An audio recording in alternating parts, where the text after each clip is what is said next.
falar sobre saúde mental. Eu acho que é uma obrigação, né? A gente está vivendo aí mais de 6 meses de uma avalanche de informação, de muita mudança. Na verdade, eu acho que a pandemia já tem o quê? 9 menos 2, 7 meses, né? E a gente sabe que isso tudo tem causado muitos males e muitos efeitos psicológicos. Já já a gente vai conversar sobre resiliência. A gente vai precisar entender que a gente pode e precisa desenvolver a resiliência. Mas antes, vamos acompanhar aqui.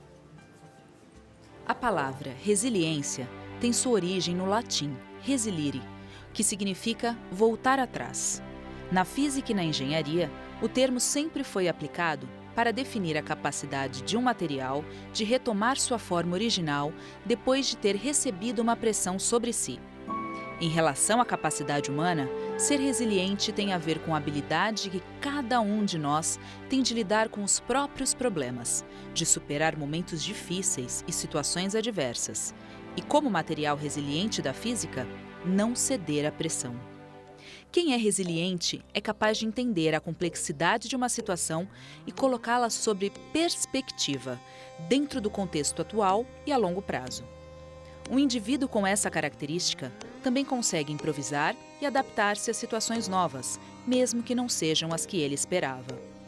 Conforme explica o Manual do Centro de Desenvolvimento da Criança da Universidade de Harvard, desenvolvido para ajudar a contornar os problemas provocados pela pandemia, a resiliência não é exatamente algo com que nascemos. Ela é construída ao longo do tempo, à medida em que as experiências que temos interagem com nossa composição genética individual e única. Espécie de elasticidade emocional, a resiliência tem a ver com autocompaixão, criatividade, otimismo e bem-estar. Mas como florescer essa habilidade enquanto somos sucumbidos pelo estresse prolongado?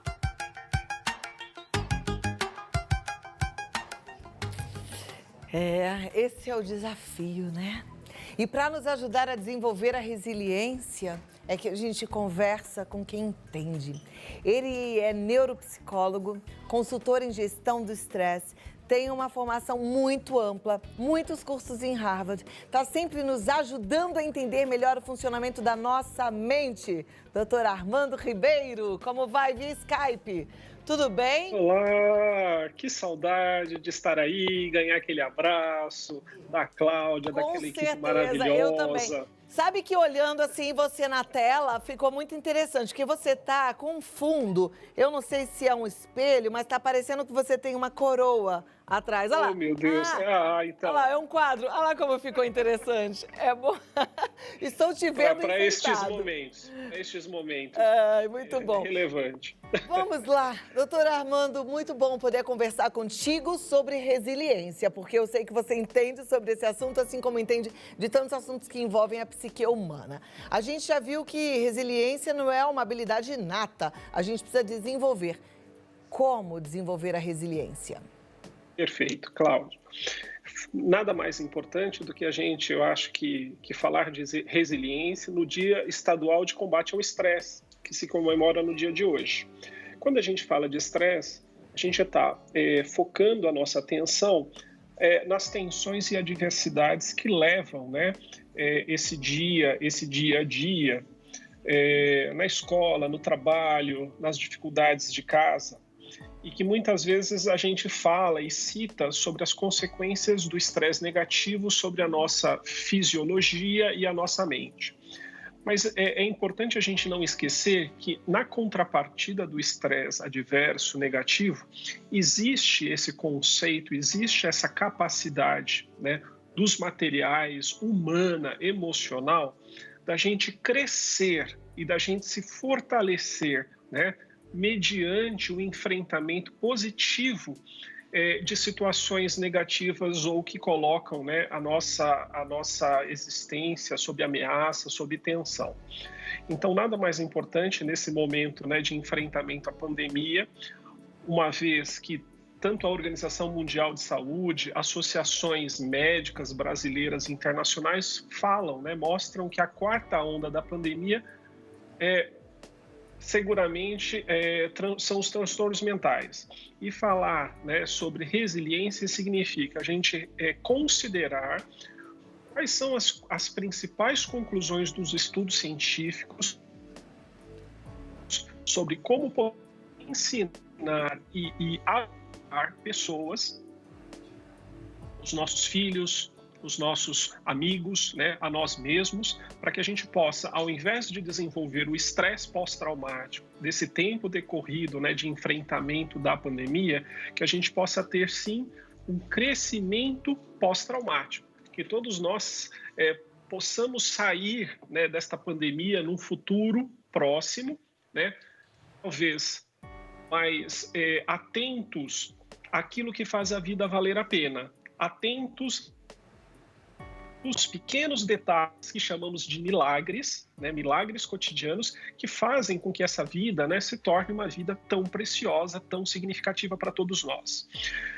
Foi mencionado na matéria, né, sobre alguns estudos de Harvard, e foi de lá que eu trouxe essa área de estudo, né, da resiliência, e um dos principais resultados ilustra de que relacionamentos afetivos positivos seria o principal fator, né, que modula a nossa capacidade frente ao crescimento, né, no enfrentamento, né, na forma que lidamos com as dificuldades do dia a dia. Então, construir, tecer uma rede de suporte social que seja positiva, que seja autêntica. Não adianta contar aqueles milhares de amigos na rede social, que no final das contas, às vezes, é só número. Então, a gente está falando de pessoas que realmente podem nos socorrer ou podem estar próximos nesse momento de maior vulnerabilidade emocional. Então, construir uma rede de suporte social autêntica, positiva e, principalmente, aprender a ressignificar, a mudar a nossa percepção sobre o evento negativo. Então, muitas vezes, nós percebemos o evento negativo como algo duradouro, como algo que não vai mudar ou que a gente não vai ter condição de enfrentar. Apenas a mudança da forma da gente perceber, né, esse evento catastrófico como uma maneira mais racional, do tipo, quais são os nossos recursos agora? Estamos com dificuldade no trabalho, estamos com dificuldade na educação, estamos com dificuldade de recuperarmos a rotina do dia a dia, mas o que está no nosso controle? O que está nas nossas mãos? Principalmente, a gente lembra de se conectar aos presentes do dia a dia, né? Ao sol, ao tempinho mais frio que permite um cobertor, ao sol que permite, né, ver um jardim, ver uma flor. Então, são detalhes que vão contabilizar no final essa equação de fazer com que algumas pessoas não adquiram o estresse pós-traumático e que floresçam mediante todo o enfrentamento de uma situação que é compartilhada por todos nós, né, levando esse crescimento emocional. Então, não basta sofrer. Isso daí, muitas vezes, é parte inevitável da vida. Ter desafios, mas como nós vamos dar sentido e significado? Que propósito nós enxergamos, né, ao lidarmos com o desafio do dia a dia? É isso que nós precisamos de nos atentar. E falar de resiliência significa prestar atenção de que não só temos a dor e as provações, mas temos algo que nos permite nos tornarmos melhores, nos tornarmos mais humanos, nos tornarmos mais apaixonados pela experiência de crescer e evoluir, né? De nos tornarmos mais cristãos, de nos tornarmos mais espiritualizados. Um momento onde a gente tem a busca do conhecimento científico, né, para o enfrentamento da pandemia, como exemplo, mas também assim, a busca de significados da nossa existência, né? Todos nós tivemos que mudar uma série de rotinas do dia a dia. Ninguém continuou fazendo as mesmas coisas. Não era indicado, né? Não era possível. Como cada um, né, depois de tantos meses de provação, como que cada um de nós está saindo deste momento? ainda mantendo o distanciamento social e todas as boas práticas de segurança, né? Como que a gente está se tornando uma pessoa melhor? E a resiliência fala e ela foca nisso, né? Como nos tornamos pessoas melhores ao abraçarmos os desafios do dia a dia, de forma a agradecer a oportunidade de ver um programa como o da Cláudia, que tanto nos inspira e traz palavras de alento, palavras de coração, né? Palavras extremamente edificantes. Os profissionais que aí apresentam, a Cláudia escolhe muito criteriosamente, né? A gente vê o cuidado da produção, quando faz o contato. Olha, é um momento, é sempre muito... Esses bastidores são incríveis, né? As pessoas muitas vezes não têm ideia de como que é o trabalho de bastidor, de escolher o especialista para o momento certo, para a hora certa. E eu digo que falar de resiliência significa enxergar a luz no fim do túnel, enxergar que existe saída, independente dos nossos problemas e dificuldades. Ninguém está agora, né, numa maré mansa. Todos fomos provocados, né, a sair da nossa zona de conforto para lidar com as adaptações necessárias. De novo, no trabalho, na educação, na própria família, né, nos ganhos, muitas famílias brasileiras tiveram uma redução de ganhos, né, importante, considerável, mas assim, será que isso também não pode se tornar numa lição de vida para perceber que talvez o maior tesouro é o tempo que ganhamos, né, ao ficarmos dentro de casa? Eu escuto de muitos pacientes, Cláudia, que começaram a ficar mais tempo com os filhos, começaram a perceber uma florzinha que estava no canto de casa, que ela existia, né? Começaram a recuperar certos laços de amizade, mesmo via online, né? De uma forma talvez a tentar o menor consumo, a menor saída, toda aquela loucura que fazia parte do nosso dia a dia, talvez a gente tenha a oportunidade agora de escolher novos caminhos. E de que, uma vez vencido todo esse cenário da pandemia, que a gente tenha a chance, em termos de sociedade, a buscar caminhos mais edificantes, caminhos que construam uma existência emocional de maior significado e valor. Perfeito.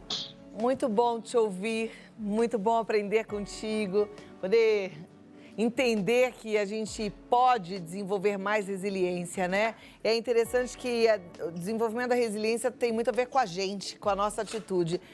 Foi ótimo. Obrigada, doutora Armando Ribeiro. Até a próxima. Um super beijo. Vou passar seus contatos aqui. Armando RNN. Armando RNN. Diferente dos objetos, né, que a gente estava vendo na matéria, a resiliência é voltar ao formato original sem fazer nenhum esforço, né? Porque o objeto, ele volta ao formato original sem fazer nenhum esforço. A gente precisa fazer esforço. É muito mais em relação a gente ir. Porque você vê que ele fala da rede de relacionamento, né? Então é da gente fazer uma ligação, é da gente procurar um amigo, é da gente bater um papo, mesmo que mantendo a distância, né? Porque a gente pode fazer isso pelo telefone, pode fazer isso através do Facebook, mas a gente sabe que precisa ir, precisa se dar a chance de olhar para fora, abrir a janela, deixar a luz entrar, sair para fora, olhar a flor, parar um tempo para admirar, curtir a vida de outra forma. Saia da zona de conforto e treine a sua resiliência. Vai valer a pena, tá bom?